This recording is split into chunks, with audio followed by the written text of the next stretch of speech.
Boa noite, irmãos. Que a graça de nosso Senhor Jesus Cristo seja com cada um. Eu os convido a abrirem a Escritura Sagrada no Evangelho segundo escreveu São Marcos, no capítulo de número 10. Evangelho segundo escreveu São Marcos, no capítulo de número 10.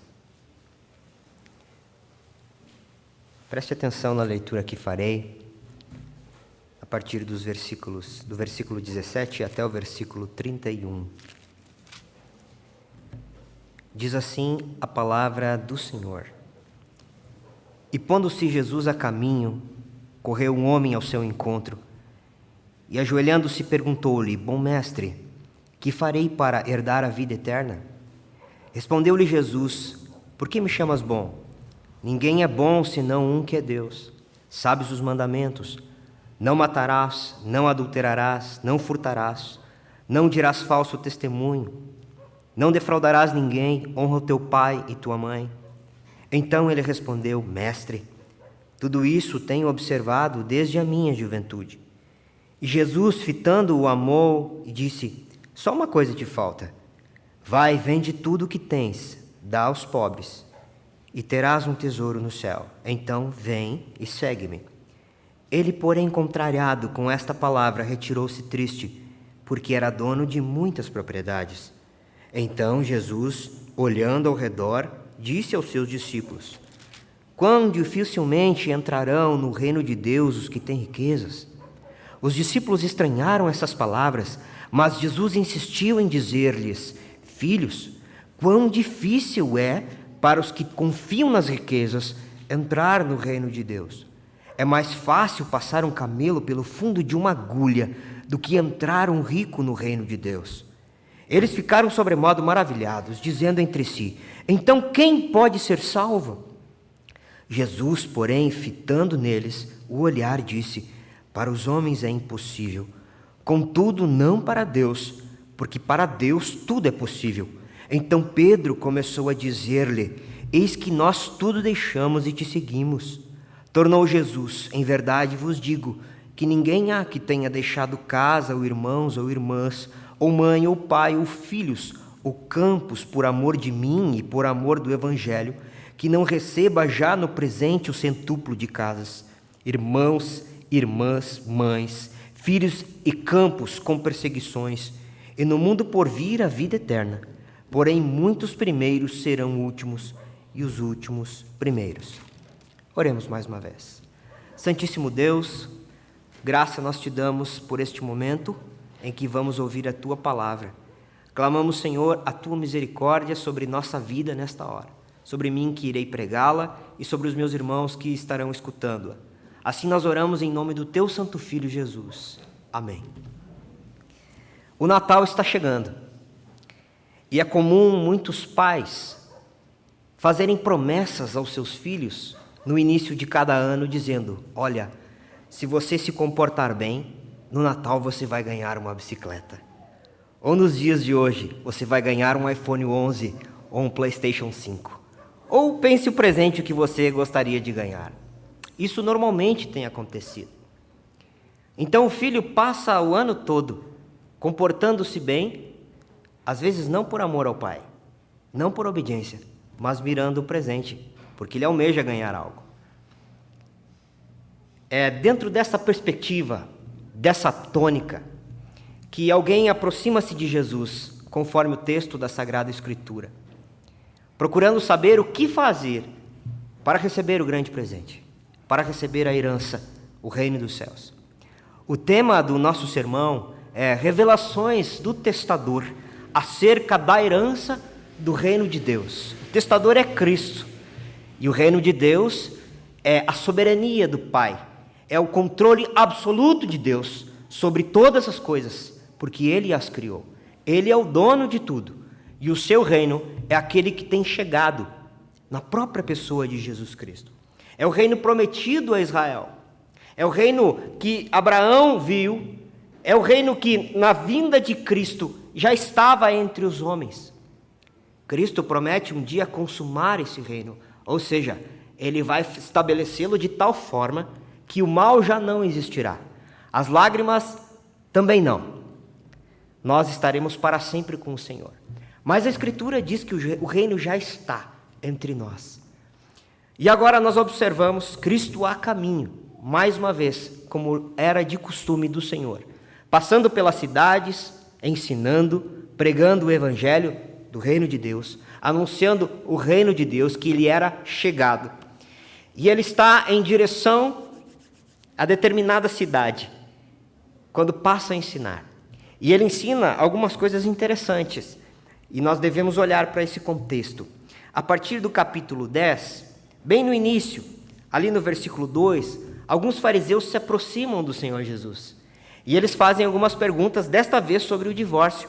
Eles querem saber se é lícito um homem repudiar a sua mulher. Então o Senhor passa a ensiná-los sobre a verdade de Deus. Passando esse momento, ele chega em casa e mais à parte traz mais ensino sobre a vontade de Deus, sobre a família, sobre o casamento.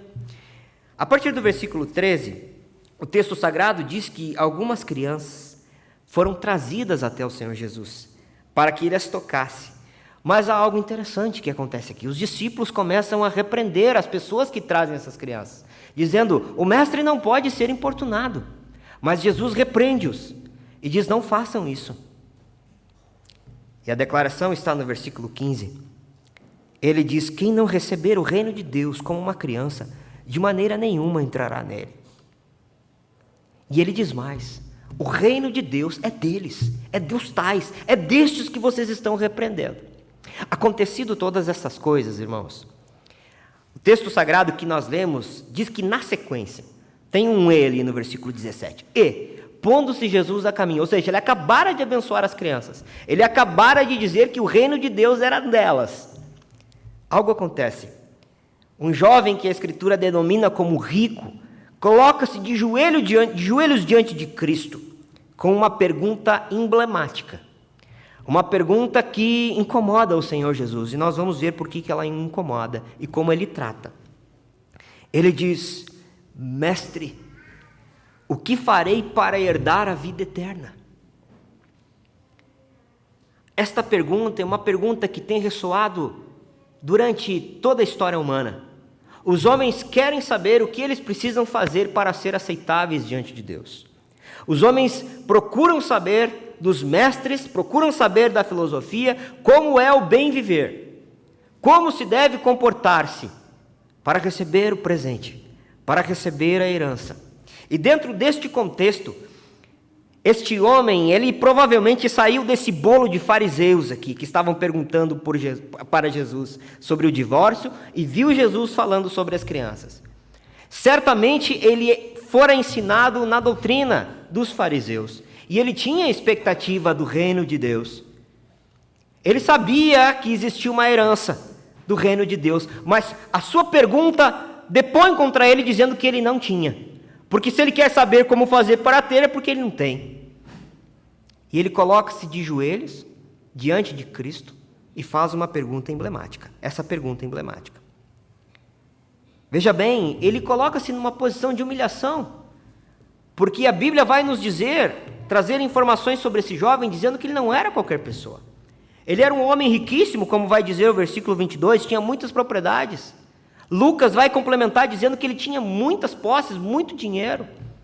Também vai dizer que era alguém importante. E ele coloca-se de joelhos diante de Cristo e diz: mestre, o que farei para herdar a vida eterna? Ele não se importou muito com a observação das pessoas, porque ele tinha uma angústia na sua alma. Ele gostaria de saber o que ele tinha que fazer para herdar a vida eterna.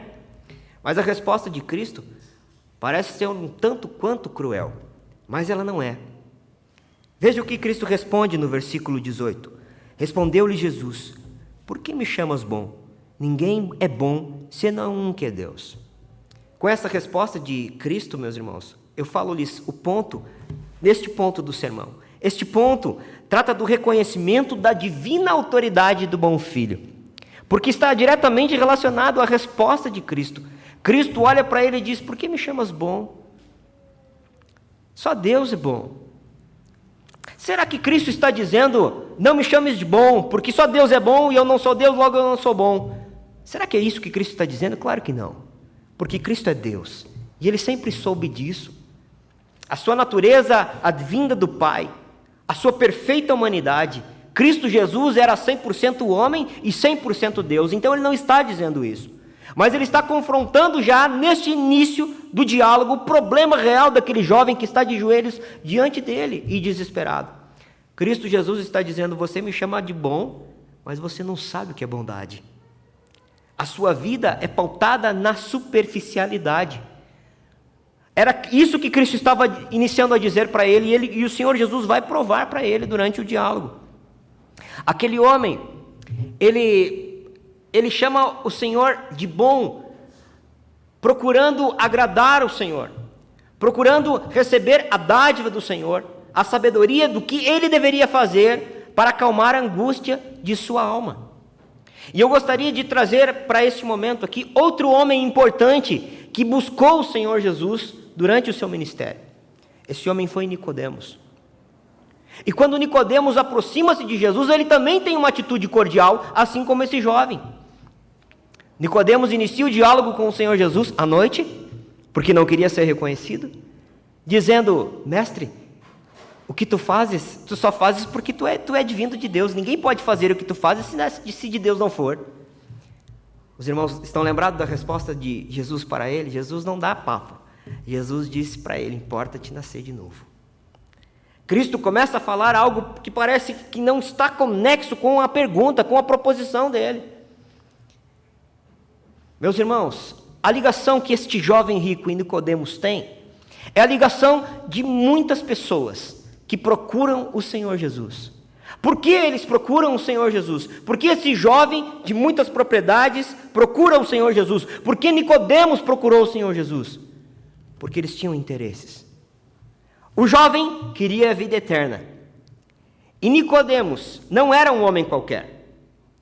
Porque quando Cristo está falando para ele sobre o verdadeiro nascimento, porque ele entende tudo ao contrário, ele diz: como é que eu posso voltar ao ventre da minha mãe, sendo eu já velho? Isso não pode acontecer. Isso não pode ser possível. Então o Senhor Jesus olha para Nicodemos e diz: tu és mestre. E na verdade o texto grego vai dizer: tu és o mestre em Israel. Ou seja, tu és a referência em Israel e não entendes o que eu estou te dizendo. Estes homens procuravam Cristo por interesse. Nicodemos, com certeza, observara o poder de Cristo, o senhorio de Cristo. As pessoas que escutavam e seguiam Cristo, via que Cristo era alguém influente e era de fato um mestre. Os próprios fariseus declaravam, ele não ensina, as pessoas declaravam, ele não ensina como os fariseus, ele ensina como aquele que tem autoridade. Certamente Nicodemos olhou e disse: eu vou me aproveitar disso. Quem sabe fazendo um ajustezinho aqui em Cristo, quem sabe fazer um ajustezinho ali, daqui a pouco ele não come mais com os pecadores, ele lava as mãos 7 vezes, daqui a pouco a gente usa esse poder aqui para derrubar Roma, e o reino de Deus de fato chega. Mas Cristo dá uma resposta totalmente contrária da perspectiva dele, ou da sua expectativa. O Senhor diz: importa-te nascer de novo. E agora para esse jovem, Cristo diz: por que me chamas bom? Tu não sabes o que é bondade. Ou seja, Cristo está dizendo para ele: você não sabe quem está na sua frente. Você não sabe que eu sou Deus. Você diz amar a Deus e você não o ama. Você está de joelhos diante de Deus, mas não está prostrado de coração. E a prova vem agora, meus irmãos, a partir do versículo 19. E aqui nós temos o segundo ponto da nossa mensagem: a obediência que excede as ações. O versículo 19 até o 22 diz assim: sabes os mandamentos: não matarás, não adulterarás, não furtarás, não dirás falso testemunho, não defraudarás ninguém, honra teu pai e tua mãe. Então ele respondeu: mestre, tudo isso tenho observado desde a minha juventude. E Jesus, fitando, o amou e disse: só uma coisa te falta. Vai e vende tudo que tens, dá aos pobres e terás um tesouro no céu. Então vem e segue-me. Ele, porém, contrariado com essas palavras, retirou-se triste, porque era dono de muitas propriedades. Cristo agora vai mostrar para ele que a religião dele é uma religião falsa, que de fato ele não sabe o que é bondade, embora chame Cristo de bom. João Calvino nos ensina que o verdadeiro conhecimento é saber quem Deus é e quem nós somos. Este homem não sabia quem era Jesus. Esse homem também não sabia quem ele mesmo era. porque ele se achava em condição de fazer alguma coisa para herdar o reino dos céus, o reino de Deus. E Cristo olha para ele e diz: tu conheces os mandamentos. E Cristo começa a citar alguns mandamentos para ele. Os mandamentos estão aqui: não matarás, não adulterarás, não furtarás, não dirás falso testemunho. Se os irmãos contarem, Cristo cita 5 mandamentos para ele. E nós sabemos que o total dos mandamentos são quantos? São 10. Está lá em Êxodo 20. A teologia reformada tem dividido de uma forma prática os mandamentos de Deus em 4 e 6.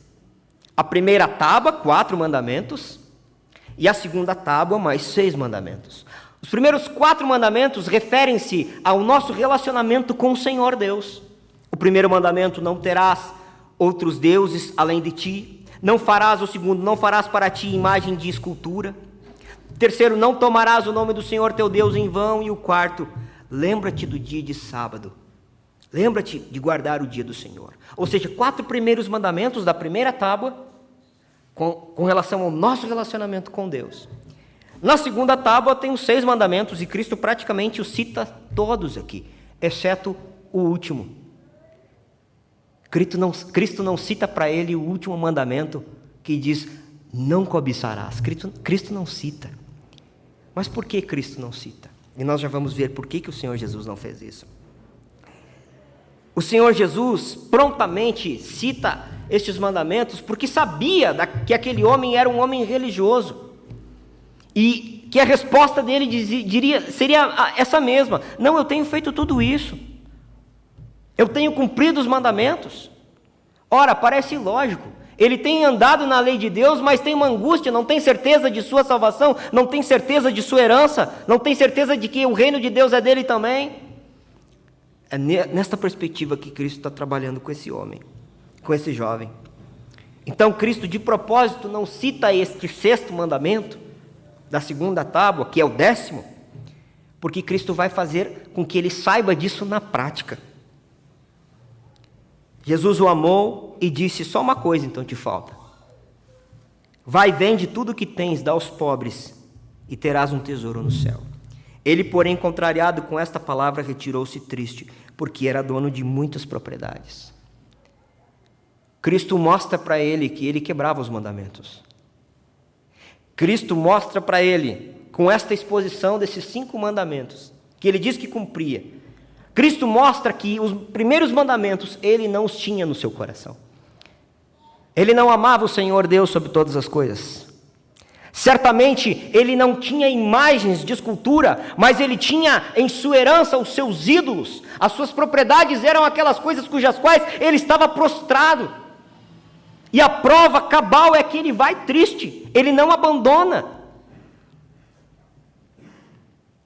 Cristo mostra que ele quebra todos os mandamentos. E o 6º, a cobiça, Cristo nem precisou citar, mas deu uma prova para ele.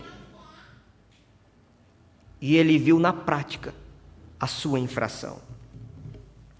Meus irmãos, encerrando este primeiro ponto, eu gostaria de fazer a seguinte aplicação. De nada adianta você estar de joelhos diante de Cristo sem saber quem Ele é. Se você entende que Ele foi apenas um grande mestre, então você não entendeu nada acerca de Cristo. Cristo é Deus, e por ser Deus Ele é bom. Então tudo o que Ele disser você deve fazer. Aquele homem reconhecia o Senhor Jesus como um grande mestre. Nicodemos reconhecia o Senhor Jesus como alguém importante, que tinha poder. Mas eles não ouviram Cristo. Esse homem desobedeceu, saiu triste, mostrando que de fato o seu Deus era outro Deus.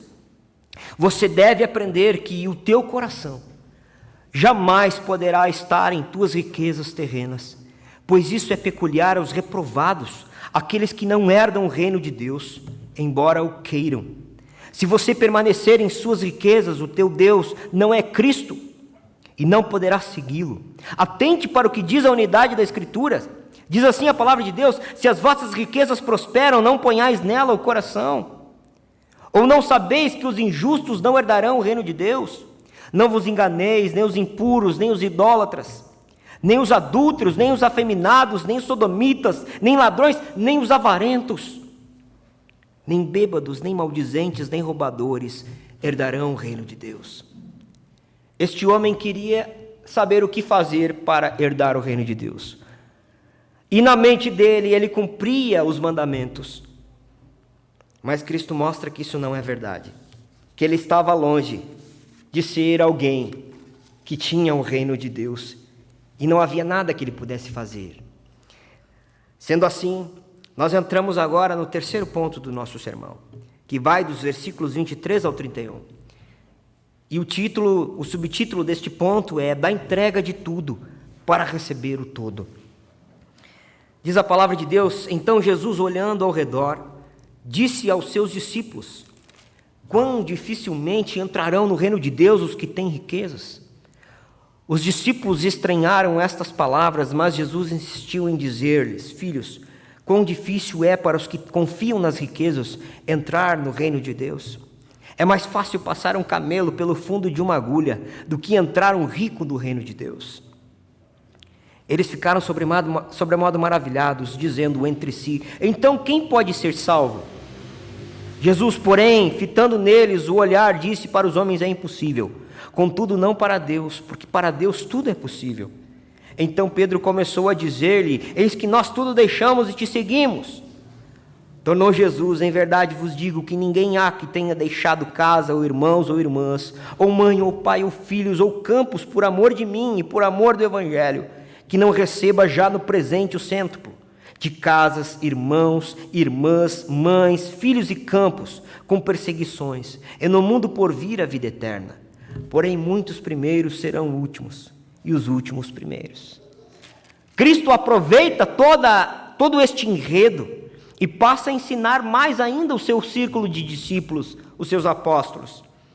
Cristo, diz a Escritura, olhando ao redor, olhando para eles. O Evangelho de Lucas diz que Cristo ficou observando o jovem saindo triste, aquele jovem com postura religiosa, joelhos dobrados, chamando-o de bom, ao ouvir a voz do verdadeiro Deus, não sabe que ele é Deus e sai triste.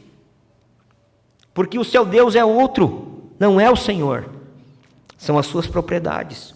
Cristo agora aproveita e fala uma grande lição para os seus apóstolos. O testador está ensinando uma grande lição para os discípulos.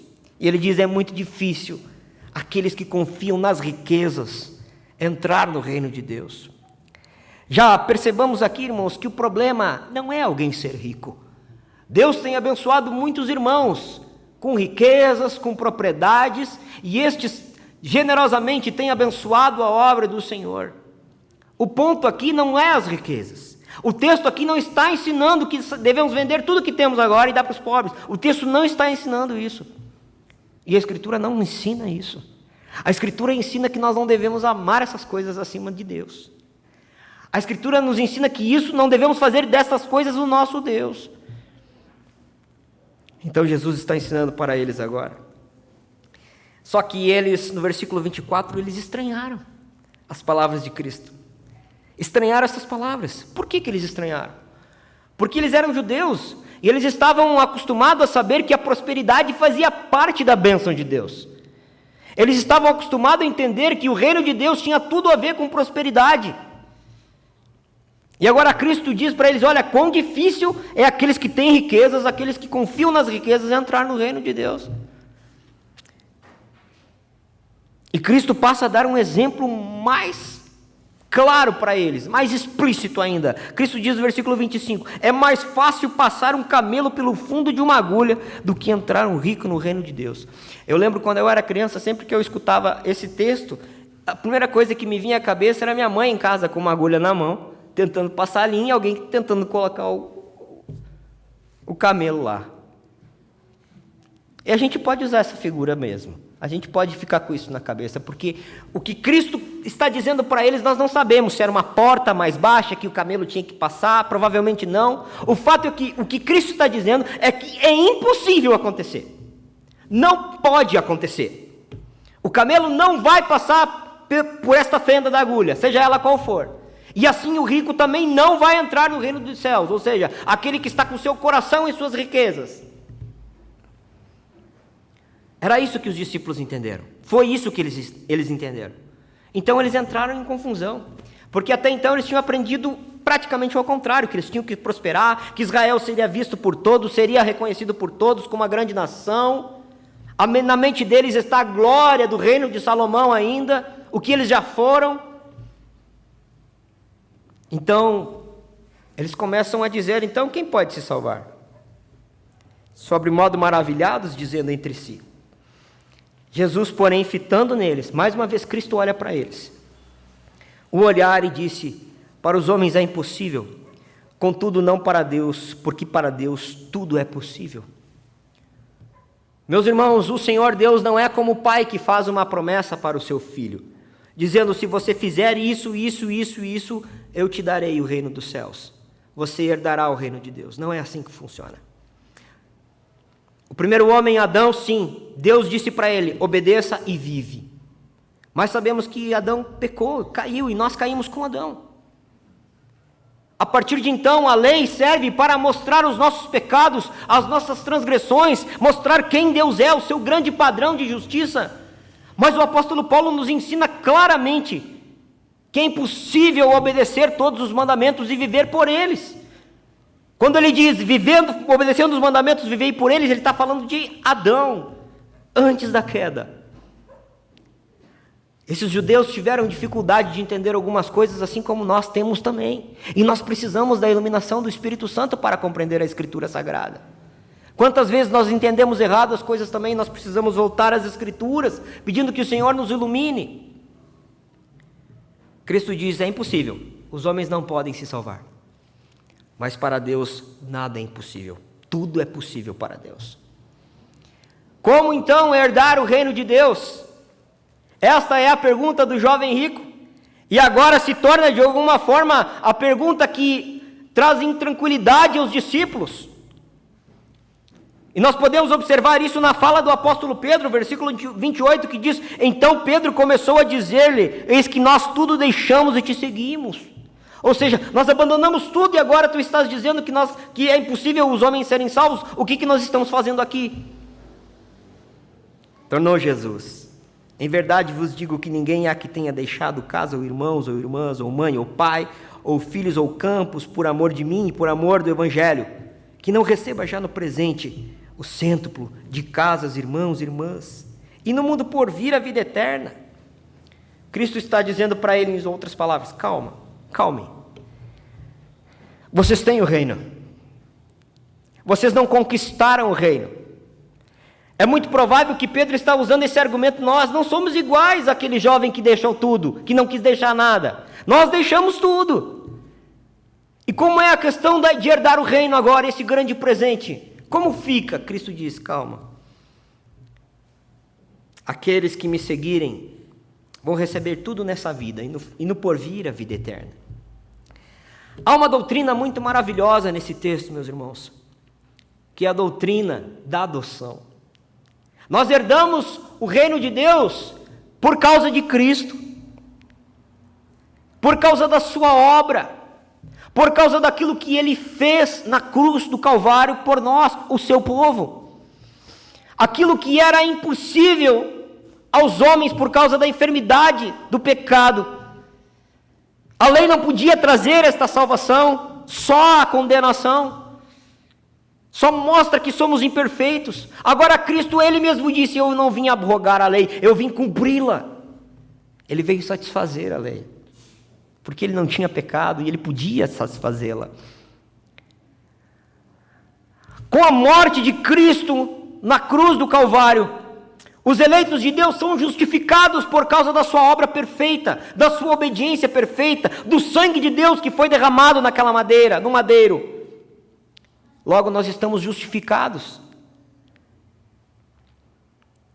Logo nós somos adotados na família de Deus. Logo herdamos o reino dos céus, o reino de Deus. É assim que herdamos. É assim que se torna possível o impossível para os homens, mas não para Deus. É isso que Cristo está ensinando para eles. Meus queridos irmãos, lembro-me de uma história, e eu gostaria que você prestasse atenção, e eu estou concluindo, de um menino de 8 anos de idade, que desejou comprar o Museu da Imigração aqui em São Paulo. Então ele dirigiu-se até o museu e procurou um dos guardas. E ele disse para o guarda: olha, eu vim comprar o museu. E ele puxou do bolso direito 25 centavos e disse: está aqui, eu vim comprar o museu. O guarda, gentilmente, observando a situação, disse: esse dinheiro não é suficiente. Então ele coloca rapidamente a mão no bolso esquerdo e puxa mais 25 centavos e diz: eu vim preparado, eu sabia que o senhor ia dizer isso. Aqui eu tenho 50 centavos. O guarda disse: meu filho, você não pode comprar o museu por 3 motivos. Em primeiro lugar, o museu não está à venda. Em segundo lugar, mesmo que você tivesse contigo aí 50 milhões de euros, não poderia. Mas a boa notícia, em terceiro lugar, é que você não pode comprá-lo porque ele já é seu. Pelo fato de você ser um cidadão brasileiro, o museu é seu. Assim é a herança do reino dos céus, meus irmãos. Nós não podemos comprá-lo à semelhança daquele jovem. Não há o que fazer para adquirir o reino. Não há lei a ser cumprida, não há boas obras a serem feitas, não há talentos a serem depositados. Ou nós nascemos de novo e temos o reino, ou nós não teremos o reino de Deus. Na missão dos 70, Cristo envia os seus apóstolos pelas cidades, e eles vão na autoridade do nome de Cristo. E ao regressarem, eles estão felizes da vida e dizem: olha, os demônios nos submetem, as curas acontecem. O Senhor Jesus olha para eles e diz: o reino de Deus é chegado. Eu vi Satanás caindo do céu. Mas não fiquem felizes por causa disto, porque os demônios lhes submetem, porque as curas acontecem. Vocês devem estar felizes porque o nome de vocês está arrolado no céu. Esse é o motivo da felicidade do herdeiro do reino. No capítulo 5 de Apocalipse, o apóstolo João, lá na ilha de Patmos, chorava muito, porque ele tem aquela estrondosa visão do trono de Deus, e ele relata dizendo que na mão direita de Deus estava um rolo selado, escrito por dentro e por fora, 7 selos, e ele chorava muito porque não tinha ninguém para abrir os selos. Então um dos anciões chega para ele e diz: calma, o cordeiro venceu. O leão da tribo de Judá venceu, e ele é digno de abrir os selos. Ora, meus irmãos, é um símbolo aqueles selos, aquela escrita por dentro e por fora, é um símbolo da escrita da história que Deus escreveu com relação aos homens, aos eleitos, à sua vontade, ao seu reino na terra, com relação à redenção do seu povo. E João chorava porque, e agora, se o selo não é aberto, na visão de João, não há salvação, não há redenção, as coisas não iriam acontecer. Mas alguém diz: calma, o cordeiro venceu. E a imagem é Cristo indo até o trono de Deus, a mão direita que simboliza todo o poder, ou seja, o reino de Deus, a soberania de Deus, e por seus méritos agora ele é digno de abrir. E tenham certeza que lá está arrolado o nome dos eleitos de Deus, porque o sangue do Cordeiro foi suficiente para que ele abrisse, para que os decretos de Deus se concluíssem na terra. O ensinamento deste texto é que nós herdamos, por meio da graça, o reino dos céus. E Cristo conclui o texto dizendo, versículo 31, porém muitos primeiros serão últimos, e os últimos primeiros. Aqui está uma grande advertência. E a advertência é que não devemos pensar como os judeus, que seriam justos pelos seus méritos, pelas coisas que fariam, que seriam aceitáveis pela sua boa conduta. Nós não seremos aceitáveis pelas coisas certas que fizemos. mas seremos aceitáveis diante de Deus se estivermos em Cristo. Se ao contrário do jovem rico, de joelhos dobrados, reconhecermos que Cristo é Deus, e não apenas um mestre, não apenas um grande líder. A aplicação deste ponto não ao que você faça para ser salvo, isto é, herdar o reino de Deus. Se você não depender totalmente de Cristo, você não será salvo, ainda que procure cumprir a lei de Deus como o jovem rico. Se você não receber o reino de Deus como aquelas crianças que antecedem o encontro de Cristo com o jovem, você não herdará o reino de Deus. Aquelas crianças têm muito a nos ensinar. As crianças não têm prepotência alguma, elas não têm barganha alguma, elas simplesmente recebem o reino de Deus. Meus queridos irmãos, concluindo, nós vimos nesse sermão que Cristo desmascara a falsa religião de um homem que pensava servir a Deus. O Senhor o confronta em amor e ele depara-se com o fato de que Deus não era o tudo de sua vida, mas sim as suas riquezas.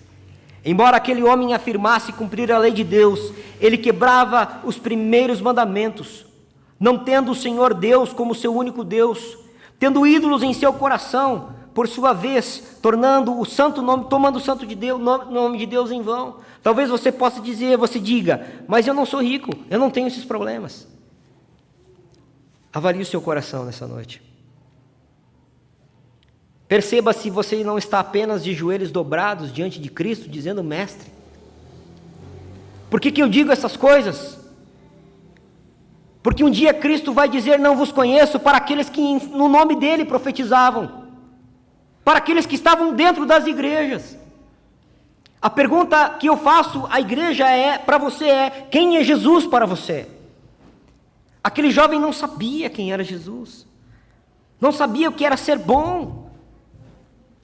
Nós vimos também que Cristo aproveita essa situação para ensinar aos seus discípulos sobre o amor a Deus, acima de tudo, mostrando a eles que é impossível que eles se salvem por seus méritos, mas que para Deus não existem impossíveis. Percebemos que é Deus quem opera a salvação no coração dos homens, e se isso não acontecer, esses homens não serão salvos.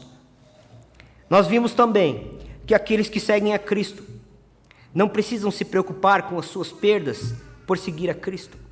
Eles serão recompensados já neste tempo e depois no porvir. E por último, Cristo nos mostra que as aparências não significam nada. O que pesa é a obra de Deus no coração dos homens. Meus amados irmãos, quando Cristo fala que o reino já é deles, Cristo fala, vocês vão receber já tudo nessa vida e depois a vida eterna. Tudo o que temos recebido tem sido das mãos de Cristo. E como cristãos maduros devemos saber que tanto as coisas boas como as não tão boas. Neste ano nós recebemos uma pandemia. Nós não podemos ser como as outras pessoas que dizem, este ano foi um ano perdido. Este ano não foi um ano perdido. Este ano foi o ano que Deus quis nos dar. Assim como todas as demais coisas. Nós temos recebido irmãos, nós temos recebido amigos, nós temos recebido unidade, graça de Deus, preservação da parte de Deus. Sejamos gratos por toda essa obra que Cristo tem realizado em nossa vida, com a esperança de que teremos e já temos a vida eterna. Mas um dia o reino de Deus, que já temos herdado, será plenamente manifesto. Que o Senhor Deus muito os abençoe. Amém.